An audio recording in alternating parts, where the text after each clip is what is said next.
Hello everyone, my name is Sara Moran. I'm going to take you around a little brief ancient Greek history tour over here with the Argos Theater. I'm going to teach you a little bit about that. So this is a well-visited site. The theater is located sort of course to the, I want to say the right of Argos. You can also see there's a lot of archaeological sites around Argos. You can see the ancient baths, Karos Argos as well is there. And this particular site is located against the Larissa Hill, which is about 100 centimeters away from the Odeum of Argos, which is another archaeological site as well. The theater was first excavated in 1892 by the archaeologist of Kaponiotis, and the location is, as you can see, very close to the Odeon, and the Odeon is another archaeological site. It's kind of like a smaller theater compared to Argos. You know, they'd have a lot of town meetings and halls in the Odeum of Argos, but we are particularly going to talk about the theater of Argos. So it is unclear exactly when this theater stopped being used, but there is shown activity on the site dating as late as the 4th and 5th century AD, which is actually pretty late. So they did put this archaeological site into some use late throughout the century. And it has gone through 7 excavations done.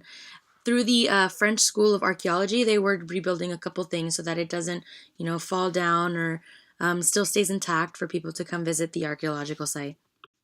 And with that in mind, this is still one of the earliest and still standing theaters that can be dated back to the mid-4th century BC, which is pretty incredible.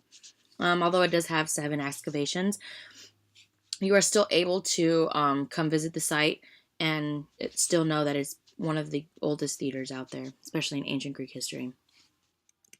Now, the seating was cut from stones. Originally, a lot of the theaters were built with wood, but then replaced with stones later in the 4th century.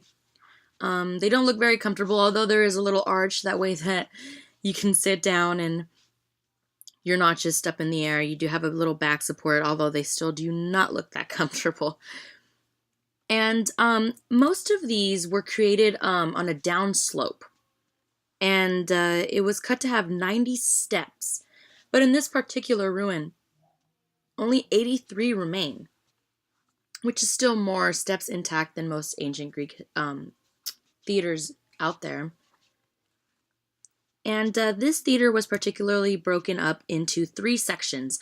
You could see a little bit the lower section in this picture. You can see the lower section along with the flat platform, which is usually where the orchestra would be.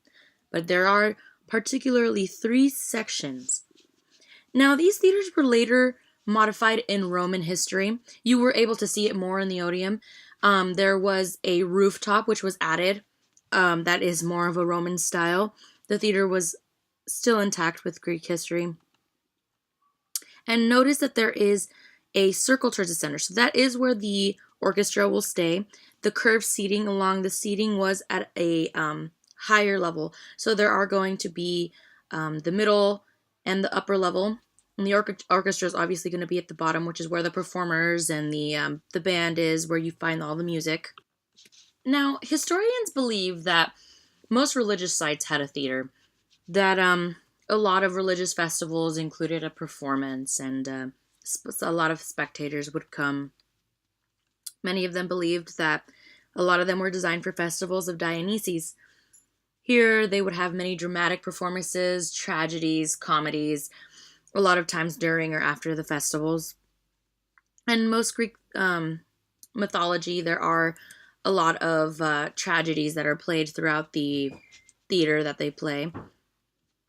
As you can see in this picture, it's depicted. It looks more like a tragedy. As you see, like the kid playing with a little instrument. And then most theaters, like I mentioned earlier, were built on a slope. That way that everybody can get a proper angle and a view of the performances. And they were also built in a D shape. So that right there is portrayed in this picture right here. You can see the little D shape where the orchestra is.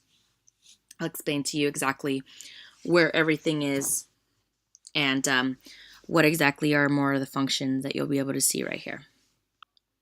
Perfect. So here is a small little diagram. You'll be able to see it. There are three components to the Greek theaters mainly. There are other small components. The koilon was where all the spectators sat. And as I mentioned before, there were three different sections. That lowest section is usually where the nobles and the anarchy and the priests would sit in those first closest seats, of course, closest to the performers. Now, that bottom, of course, you'll see at the theatron is also called the theatron, the koilon. Could have called it the theatron as well. That bottom round, it's usually a D shape. It will be the orchestra, and that's where the center stage, where all the orchestra and the performers would be. There's also passageways, as you could see towards the very bottom, called parados. And this allowed access for performers, not only performers, but spectators, to get in between the rows in order to get to their spots. And behind the orchestra is a skene. And right there is where was the changing room for all the performers, is usually located behind the orchestra. That way that nobody could see the performance changing in between sets and clothing. And all these functions are what created the Greek Argos theater today. And this theater of Argos is still one of the largest and still intact, like I said before, in Greek history. Thank you very much for watching. Have a good day, everyone.